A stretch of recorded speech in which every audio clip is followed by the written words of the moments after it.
بسم اللہ الرحمن الرحیم۔ امیر المؤمنین علی ابن ابی طالب اس خطبے میں زہد اور تقوی کی اہمیت کچھ اس طرح ارشاد فرماتے ہیں: تمام حمد اس اللہ کے لیے ہے جو حمد کا پیوند نعمتوں سے اور نعمتوں کا سلسلہ شکر سے ملانے والا ہے۔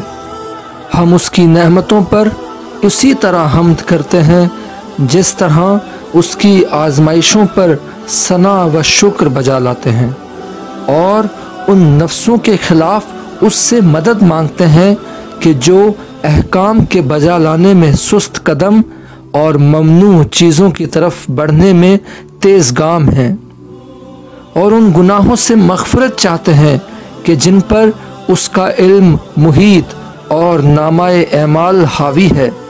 نہ علم کوئی کمی کرنے والا ہے اور نہ نامہ اعمال کسی چیز کو چھوڑنے والا ہے۔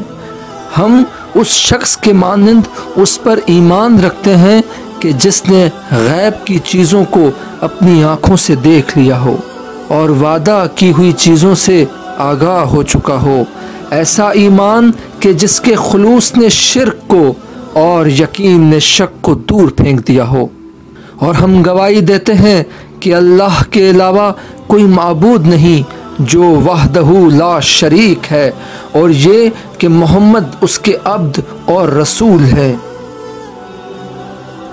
یہ دونوں شہادتیں اچھی باتوں کو اونچا اور نیک اعمال کو بلند کرتی ہیں۔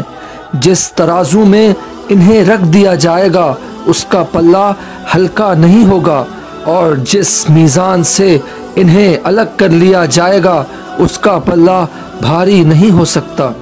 اے اللہ کے بندوں، میں تمہیں اللہ سے ڈرنے کی نصیحت کرتا ہوں، اس لیے کہ یہی تقوی زاد راہ ہے اور اسی کو لے کر پلٹنا ہے۔ یہ زاد منزل تک پہنچانے والا اور یہ پلٹنا کامیاب پلٹنا ہے۔ اس کی طرف سب سے بہتر سنا دینے والے نے دعوت دی، اور بہترین سننے والے نے اسے سن کر محفوظ کر لیا۔ چنانچہ دعوت دینے والے نے سنا دیا اور سننے والا بہرہ اندوز ہو گیا۔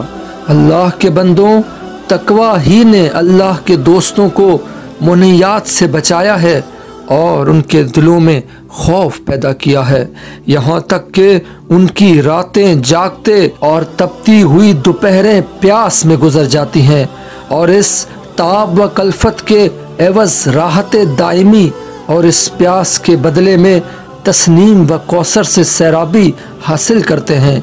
انہوں نے موت کو قریب سمجھ کر اعمال میں جلدی کی اور امیدوں کو جھٹلا کر اجل کو نگاہ میں رکھا۔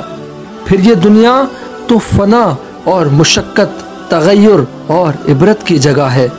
چنانچہ فنا کرنے کی صورت یہ ہے کہ زمانہ اپنی کمان کا چلہ چڑھائے ہوئے ہے جس کے تیر خطا نہیں کرتے اور نہ ان کے زخموں کا کوئی مداوا ہو سکتا ہے۔ زندہ پر موت کے، تندرست پر بیماری کے اور محفوظ پر ہلاکت کے تیر چلاتا رہتا ہے۔ وہ ایسا کھاؤ ہے کہ سیر نہیں ہوتا، اور ایسا پینے والا ہے کہ اس کی پیاس بجھتی ہی نہیں۔ اور رنج و تاب کی صورت یہ ہے کہ انسان مال جمع کرتا ہے لیکن اس میں سے کھانا اسے نصیب نہیں ہوتا، گھر بناتا ہے مگر اس میں رہنے نہیں پاتا، اور پھر اللہ کی طرف اس طرح چل دیتا ہے کہ نہ مال ساتھ اٹھا کر لے جا سکتا ہے اور نہ گھر ہی ادھر منتقل کر سکتا ہے۔ اور اس کے تغیر کی یہ حالت ہے کہ تم ایک ایسے شخص کو دیکھتے ہو جس کی حالت قابل رحم ہوتی ہے، اور وہ دیکھتے ہی دیکھتے اس قابل ہو جاتا ہے کہ اس پر رشک کھایا جائے، اور قابل رشک آدمی کو دیکھتے ہو کہ چند ہی دنوں میں اس کی حالت پر ترس آنے لگتا ہے۔ اس کی یہی وجہ تو ہے کہ اس سے نعمت جاتی رہی اور اس پر فقر و افلاس ٹوٹ پڑا۔ اور اس سے عبرت حاصل کرنے کی صورت یہ ہے کہ انسان اپنی امیدوں کی انتہا تک پہنچنے والا ہی ہوتا ہے